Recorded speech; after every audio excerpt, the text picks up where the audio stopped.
அனைவருக்கும் வணக்கம். யான் எமது சத்குருநாதர் சீரடி சாய் பகவானை வணங்கி மகிழ்ந்து மகிழ்ந்து வணங்குகிறேன்.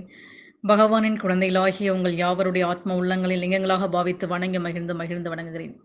எமது ஷீரடி அன்னையின் பாத கமலத்தில் சாட்சியாக வச்சிருக்கின்ற உங்கள் சாயீஸ்வரி அன்னை சூட்சமத்திலே அறிவுறுத்துகின்ற அறிவுரைகளையும் அருள்மொழிகளையும் இன்னும் பல்வேறு விதமான உபதேசங்களையும் இங்கே எளிய முறையில் நடைமுறை பேச்சு வழக்கில் உள்ள வார்த்தைகள் மூலமாகவே உரைக்க சொல்லி உணர்த்தி கொண்டிருக்கின்றார், அறிவுறுத்து கொண்டிருக்கின்றார்.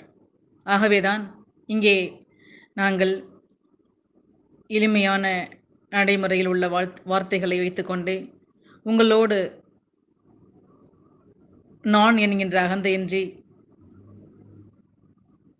உணர்த்தி கொண்டே வருகின்றோம்.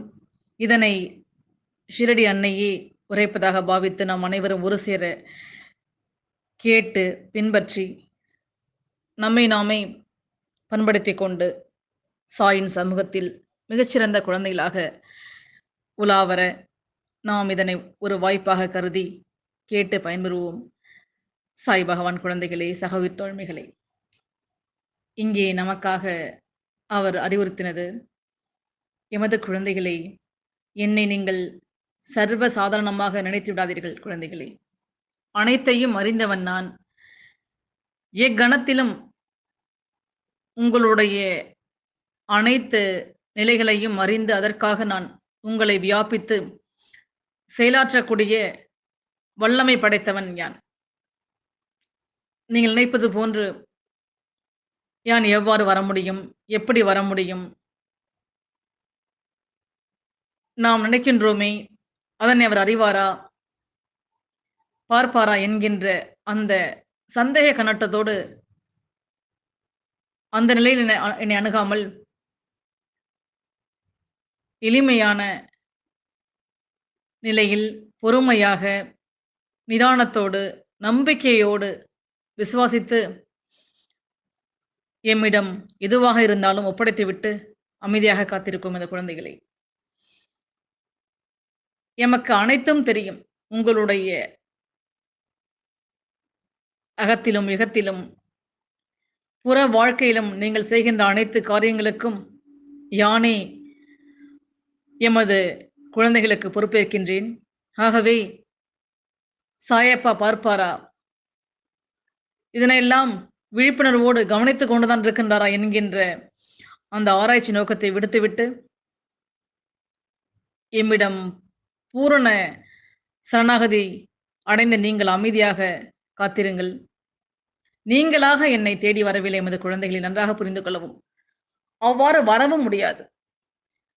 நான் தான் உங்களை என்னிடம் வரவழைத்து என்னிடம் சரணாகதி அடைய வைத்தேன். என்னிடம் வந்தவர்களின் கஷ்ட காலங்கள் எப்பொழுதே முடிவுக்கு வந்துவிட்டன. இதனை நீங்கள் அறிந்து உணர்ந்து தெளிந்து நடப்பீராக எமது குழந்தைகளை. இப்பொழுது உங்களுக்கு கொடுத்து கொண்டிருப்பது அனைத்தும் ஏற்கனவே தீர்மானிக்கப்பட்ட வெறும் கடைசி நேர இறுதி கட்டமான நிகழ்வுகளும் வாய்ப்புகளும் தான். இந்த இறுதி கட்டத்தில் என் பெயரை மட்டும் சொல்லிக் கொண்டிருப்பீராக. என்னுடைய உபதேச மொழிகளை தேடி பிடித்து அதை கவனித்து படிப்பீராக. அதில் யான் என்ன அறிவுறுத்திருக்கிறேன் என்பதனை ஆழமாக உள்வாங்கி அதன்படி நடப்பீராக. என்னையே உற்று நோக்கி ஆத்மார்த்தமாக சரணடைந்து நீங்கள் பூரணமாக ஒப்படைத்தீர்களானால் எவ்வளவு பெரிய சமுத்திரமானாலும் உங்களால் தாண்ட முடியும். அனைத்து கெடுதலான நிகழ்வுகளையும் தாழ்வான தன்மைகளையும் கடந்து விவேகத்தோடு நீங்கள் உங்களுடைய புற வளர்ச்சிக்காக செயலாற்றிட முடியும். ஆகவே எதனையும் நினைத்து கவலை உறாமல் அமைதியாக மிகுந்த நம்பிக்கையோடு என்னுடைய சமூகத்தில் நீங்கள் அமர்ந்திருங்கள் எமது குழந்தைகளை. அடிக்கடி எதற்கும் கலங்கி கொண்டிருக்காமல் என்னை முழு நம்பிக்கையோடு எழுந்து வந்து எமது கண்களையே உற்று நோக்குவீராக எமது குழந்தைகளை. குழந்தைகளே, நீங்கள் எம்முடைய சமூகத்திற்கு வந்த நீங்கள், யான் எவ்வாறு திருப்பி அனுப்புவேன் எமது குழந்தைகளை? அனைத்தையும் புரிந்து கொள்ள வேண்டும் எமது குழந்தைகளை. உங்களை வரவழைத்தேன். உங்களுக்காக நான் குறித்த நேரம், காலம் இப்பொழுது வந்துவிட்டது எமது குழந்தைகளே. அந்த நேரம், காலம் விரைவில் உங்களை தானாய் தேடி வந்து உங்களுடைய கையில் விழப்போகிறது. நீங்கள் கேட்டது அனைத்தையும் யான் வழங்கப் போகிறேன். நீங்கள் உங்களுடைய வாழ்வில் வெற்றி பெறப் போகின்றீர்கள். உங்களுடைய கவலைகளை போக்க நான் நேரடியாக விரைந்து வரப்போகிறேன் எமது குழந்தைகளை. அதனால் என்னுடைய நேரடி வருகையை விரைவில் எதிர்பார்த்து ஆவலுடன் காத்து கொண்டிருப்பீராக எமது குழந்தைகளே. அது மிக மிக அருகில் வரப்போகின்றது என்பதை நீங்கள் தெரிந்து கொள்ளவே யான் உங்களுக்கு சில சமிக்ஞைகளை அவ்வப்போது காண்பித்து வருகிறேன். அதனை நீங்கள் உணர்ந்து கொண்டிருப்பீர்கள். எனவே என்னொருளை விரைவில் பெற்றுக்கொண்டு மகிழ்ச்சியுடன் என்னை பார்க்க நீங்கள் வர வேண்டும். உங்களுடைய இல்லத்திலே என்னை சில ரூபத்திலோ அல்லது புகைப்படத்திலோ கண்டு உருகி தியானித்து நீங்கள் எம்மை ஏற்றுக்கொண்டீர்களானால் யான் உங்களுக்கு விரைவில் எம்முடைய ஆசீர்வாதத்தையும் அனுக்கிரகத்தையும் வழங்குவேன். ஆகவேதான் யான் மிகவும் பொறுமையாக இருக்க கூறுகிறேன். நீங்கள் எதிலும் அவசரப்படாமல் நிதானத்தோடு உங்களுடைய செயலின் போல் அக்கறை கொண்டு முழு விவேகத்தோடு உழைப்பிட்டு தைரியத்தோடு நீங்கள் எதனையும் செய்து வாருங்கள். யான் இருக்கிறேன் உங்களுடைய அனைத்து காரியங்களுக்கும்.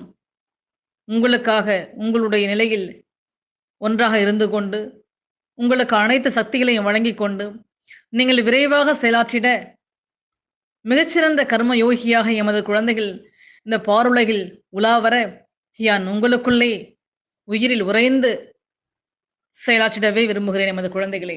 எமது குழந்தைகளை எதற்கும் கவலைப்படாமல் அமைதியாக இருங்கள். நீங்கள் சிலர் கூறுகின்றீர்கள், அப்பா, எல்லா இடங்களிலும் துரதிர்ஷ்டம் என்னை துரத்துகின்றது என்று என் மீது பிரார்த்தனையின் பேரில் என்னை நோக்கி அழுது புலம்புகிறாய். எமது குழந்தைகளே, அது முற்றிலும் தவறான எண்ணம். எமது குழந்தைகளே, கவலை வேண்டாம். உங்களை விதியும் ஆசைகளும் இக்கட்டான சூழ்நிலையில் எடுத்த முடிவுகள்தான் இந்த நிலைக்கு இழுத்து சென்று விட்டன என்பதை அறிவீராக, உணர்ந்து தெளிவீராக எமது குழந்தைகளை. கவலை வேண்டாம். எல்லாம் முடிவுறும். நம்பிக்கையோடு செயல்படுவீராக. எப்பொழுது என்ன நடக்குமோ என்கின்ற பயம் உங்களை சூழ்ந்திருக்கும் வரை உங்களால் நிதானமாக யோசித்து செயல்பட முடியாது. ஆகவேதான் முதலில் மனதை ஒருநிலைப்படுத்துவீராக எமது குழந்தைகளை. மனதில் அமைதி இல்லாமல் நீ எதனை செய்தாலும் அது சிறப்படையாது, வெற்றி பாதை நோக்கி உங்களை அழைத்துச் செல்லாது. ஆகவேதான் எல்லோரும் உங்களுடைய உள்ளத்தை காயப்படுத்தும் விதத்தில் நடந்து கொள்கின்றார்களே என்று வருந்தாதீர்கள். உங்களுடைய கண்ணீரை வீணாக்காதீர்கள். உங்களுடைய தேவை, வலிமை புரியாதவர்களுக்காக நீங்கள் வருத்தப்படுவதால் உங்களுடைய மதிப்பு அவர்களுக்கு தெரிவதில்லை. நீர் அவர்களை பற்றி யோசித்து மனசோர்வு அடைந்து உன் லட்சியத்தை நோக்கி முன்னேறி செல்வதில் சுணக்கமாகின்றது. ஆகவேதான் கூறுகின்றேன், அப்படிப்பட்டவர்களிடம் இருந்து நீர் சற்று விலகியிருப்பதே உங்களுக்கு நல்லது. குழந்தைகளே, சற்று ஆழமாக இதனை உள்வாங்கி மனதில் பதியம் போடுங்கள் எமது குழந்தைகளே. அவர்களுக்கு தீமை செய் என்று கூறவில்லை. அவர்களே உன் தேவையறிந்து உன்னை தேடி வரும் பட்சத்தில் நீ உதவி செய்வாயாக. நன்றாக புரிந்து கொள்ளவும். மன அமைதி இழந்து நிற்கும் உங்களுடைய வாழ்க்கை கூடிய விரைவில் மாறும் எமது குழந்தைகளே. நீங்கள் எதிர்பார்த்த நிம்மதியான மகிழ்ச்சியான வாழ்க்கையை பெறுவீர்கள். தைரியமாக நம்பிக்கையோடு செயல்படுவீராக. எமது சமூகத்தில் நல்லதே நடக்கும். என்னுடைய பரிபூரண ஆசீர்வாதமும் அனுகிரகமும் உங்களுடைய அனைவருக்கும் யான் அனுகிரகித்து வழங்குவேன். ஆகவே எம்முடைய சமூகத்தில் வந்த நீங்கள் அனைவரும் எதிலும் தோற்றுப்போக மாட்டீர்கள் எமது குழந்தைகளே. இதை சத்திய வாக்காக எடுத்துக்கொள்ளவும். என் குழந்தைகளை வெறும் கையோடு திருப்பி அனுப்ப மாட்டேன். எமது குழந்தைகளுக்கு தேவையான அனைத்தையும் தேவையான நேரத்தில், தேவையான போது எவ்வாறு வழங்கினால் என் குழந்தைகள் சிறந்து இந்த உலகத்தில் பயணிக்க முடியும் என்கின்ற முக்காலங்களையும் ஆராய்ந்து பார்த்து, நிதானித்து, நான் யோசித்து உங்களுக்கு தேவையான கணத்தில் நான் வழங்க தயாராக இருக்கின்றேன். ஆகவே எதற்கும் அவசரப்படாமல் பொறுமையோடு, நிதானமாக, விசுவாசத்தோடு காத்திருங்கள். இந்த பொறுமையும் நம்பிக்கையும் மட்டுமே என் என்னை உங்களுடைய அன்றாட கடமைகளுக்காக செயலாற்ற ஒரு உந்து சக்தியாக எனக்கும் உமக்கும் உள்ள இந்த பாலத்தினுடைய ஆழமானது நம்பிக்கை, பொறுமை, விசுவாசம் என்பதை ஆகவே யான் கூறுகிறேன். நீங்கள் இம்மூன்றிலும் மிகுந்த வைராக்கியத்தோடு கடைபிடித்து, அவ்வாறு நீங்கள் கடைபிடிக்கும்பொழுது யான் உங்களுக்குள் விரைவாக இருந்து செயலாற்றிட முடியும். ஆகவேதான் மீண்டும் மீண்டும் கூறுகின்றேன். எதிலும் அவசரப்படாமல் எம்மோடு பிணைத்துக் கொள்வதில் நீங்கள் ஆழமாக தன்மை உற்று நோக்கி, நாம் சாயப்பாவோடு கள்ளம் கபடமின்றி ஒளியும் மறைவின்றி ஒப்படைத்தோமா என்கின்ற அந்த தன்மையை ஆராய்ந்து என்னையே உற்று நோக்கி, நான் என்கின்ற அகந்தை இல்லாமல் சாட்சியாக உங்களுடைய இகஜக வாழ்வில் நீங்கள் உங்களுடைய செயல்களை செய்து கொண்டு முன்னேற வேண்டும் என்பது என்னுடைய ஆவல். ஆகவே பொறுமையோடு காத்திருப்பீராக எமது குழந்தைகளே. எம்முடைய சகோதர தோழமைகளை பகவான் மேற்கண்ட முறையில் அனைத்தையும் நமக்காக தெளிவாக, விவரமாக, எளிமையான நடைமுறை வார்த்தைகள் மூலமாகவே பல பேர் சுற்றமங்களை உணர்த்திக் கொண்டு உரைத்துக் கொண்டு வருகின்றார். ஆகவே இங்கே நான் வெறும் சாட்சியே, யான் கூறுவதாக நினைத்து விடாமல் பகவானே உரைப்பதாக பாவித்து ஏற்றுக்கொண்டு நாம் அனைவரும் ஒரு சேர உயர்நிலை அடைய சாயை பணிவோமாக. அண்ட சராசரமெங்கும் சாந்தி நிலவ நாம் அனைவரும் உறுதுணை புரிவோமாக. வாழ்க வளமுடன், நலமுடன் வாழ்க. நன்றி, வணக்கம்.